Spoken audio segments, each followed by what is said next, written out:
লাইফে সব ধরনের ব্যর্থতার পরে একটা লক্ষ্য স্থির করলাম, একটা স্বপ্ন স্থির করলাম আর কি। সেটা হলো আমার দ্বারা আর কি হবে, আর কিছু না হলে এই জিনিসটা আমার দ্বারা খুব ভালোভাবে হবে। সেটা হলো আদর্শ জামাই হওয়া। আদর্শ জামাই কেন বলতেছি, ধরুন এই জিনিসটা আমার দ্বারা খুব সহজে হবে।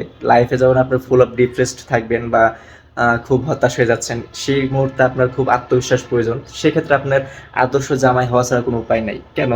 যখন আপনি যখন রাস্তাঘাটে চলাফেরা করতেছেন বা আপনি আশেপাশে আপনার নারীরা ভাবিরা যখন আপনাকে দেখে মনে মনে আফসোস করবে, ইস এরকম জামাই যদি আমার হইতো। আপনার বউয়ের কাছে এসে তারা গল্প করতেছে, ইস জানোস তোর জামাই অনেক লয়াল, আমরা সারাদিন তোর জামাইয়ের দিকে তাকায় থাকি, তোর জামাই একবারও আমার দিকে ফিরে তাকায় না আমাদের দিকে। এটা একটা গুজবাম্প মোমেন্ট না? আবার আপনার বউ আপনাকে মানে আপনার হয়ে তাদের কাছে বলতেছে, হ্যাঁ জানি আমার জামাই আমাকে ছাড়া কারো কাছে যায় না, আমার জামাই আমার কাছে একদম লয়াল আছে, আরও পিন লাগাই দিতেছে। তারপর আপনার বউ আপনার শ্বশুরবাড়িতে ফোন দিয়ে বলতেছে, জানো বাবা, জানো মা, তোমাদের মেয়ের জামাই তো একদম 100-100, আমি যেরকমটা চেয়েছিলাম তার চেয়েও শতগুণে ভালো, কল্পনার বাইরে।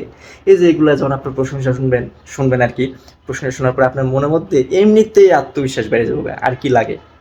জীবনের সফলতা বলতে শুধু যে টাকা পয়সা এমন তো না ভাই। আপনার শ্বশুরের প্রশংসা শুনতেছেন, আপনার আশেপাশে নারীরা ভাবিরা আপনার প্রশংসা করতেছে, আপনাকে মনে মনে চাইতেছে কিন্তু পাইতেছে না, আপনি বুঝতে পারতেছেন। এর স্যার কি লাগে ভাই? লাইফে যে সব সফলতা যে সফলতা এমনটা না তো ভাই, এটাও একটা সফলতা হয়। তাই জীবনে যারা অনেক ডিপ্রেসড হয়ে আছেন আর কি, যে লাইফে কি করবেন ভাই দিশা পাইতেছেন না ভাই, আদর্শ জামাই হয়ে যান ভাই। আদর্শ জামাই হইলে ভাই আপনি বউয়ের ভালোবাসা পাবেন, বউয়ের বাপ মায়ের ভালোবাসা পাবেন, আশেপাশের নারীদের ভালোবাসা পাবেন, মানে ভালোবাসা আর ভালোবাসা।